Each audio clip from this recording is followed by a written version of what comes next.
मनरेगा में की मजदूरी, सिर पर ढोई मिट्टी पर नहीं मानी हार। चीन जाकर जीता मेडल, अब पीएम मोदी से होगी भेंट। जब बेटा लगा रहा था रेस, इधर पिता काट रहे थे घास। घर पर आकर पटकी गठरी तो पड़ोसी बोले चाचा बधाई हो। सोनभद्र के इस गरीब परिवार के घर छाई खुशियां, कभी वेटर बन खाना परोसा, विदेश में वेटर को देख रोए राम बाबू।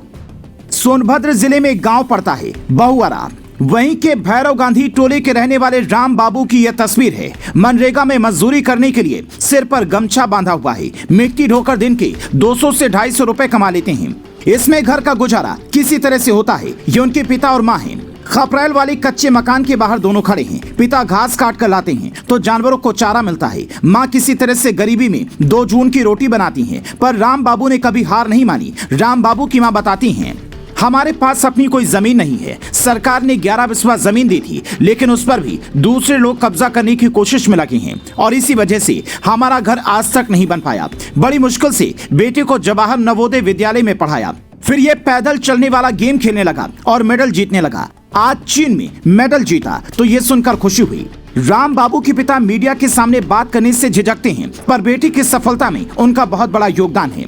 जिस खेल में राम बाबू ने मेडल जीता है, वो सुनकर भले ही कुछ लोग कहें कि पैदल चलना आसान होगा, पर उसके नियम इतने कठिन हैं कि कोई अनुशासित व्यक्ति ही मेडल जीत सकता है। और ये अनुशासन राम बाबू ने अपने पिता से सीखा है। आप शायद ये जानकर हैरान हो जाएं कि जब बेटा उधर चीन में कांस्य पदक जीत रहा था, तो इधर पिता खेत में घास काट रहे थे। जैसे ही वो साइकिल पर घास लेकर पहुंचे, आसपास के लोगों ने कहा कि आपके बेटे ने कांस्य पदक जीत लिया है, तो उनकी खुशी का ठिकाना नहीं रहा। कहते हैं कि राम बाबू ने अपने परिवार की मदद के लिए सिर्फ मनरेगा में मजदूरी ही नहीं की, बल्कि वेटर का काम भी किया। जब चीन पहुंचे, होटल में रुके, वहां वेटर खाना लेकर आया तो उसे देखकर राम बाबू भावुक हो गए। उन्हें अपने वो दिन याद आ गए जब वो खुद लोगों को खाना सर्व किया करते थे। पर संतोष इस बात का था कि अब वो इस काबिल बन चुके हैं कि उन्हें कंपटीशन के लिए चीन आने का मौका मिला है। कहते हैं कि जब चीन जाने के लिए उनका सिलेक्शन हुआ तो ये सोच कर खुश हो रहे थे कि फ्लाइट में कैसे बैठूंगा, क्योंकि गरीब आदमी के लिए फ्लाइट में बैठने का अनुभव ऐसा होता है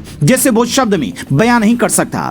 जब चीन में प्रतियोगिता शुरू हुई तो राम बाबू के सामने जीत के सपने के साथ साथ माँ बाप की गरीबी वाली तस्वीर भी दिख रही थी। ये ठान लिया था कि प्रतियोगिता चाहे 35 किलोमीटर की हो या फिर 50 किलोमीटर की, मेडल लेकर ही लौटूंगा। माँ का सपना जरूर पूरा करूंगा। राम बाबू ने पैदल चाल में मंजू रानी के साथ मिलकर 35 किलोमीटर की दूरी 5 घंटे 51 मिनट और 14 सेकंड में पूरी की। चीन के एथलीट ने यह दूरी 5 घंटे 16 मिनट और 41 सेकंड में पूरी कर गोल्ड जीता, जबकि जापान ने सिल्वर मेडल जीता है। इससे पहले राम बाबू ने गुजरात में हुई प्रतियोगिता में 35 किलोमीटर की दूरी सिर्फ 2 घंटे 36 मिनट और 34 सेकंड में पूरी की। फरवरी 2023 में रांची में उन्होंने अपना रिकॉर्ड तोड़ा और 2 घंटे 31 मिनट 36 सेकंड में 35 किलोमीटर की दूरी तय की।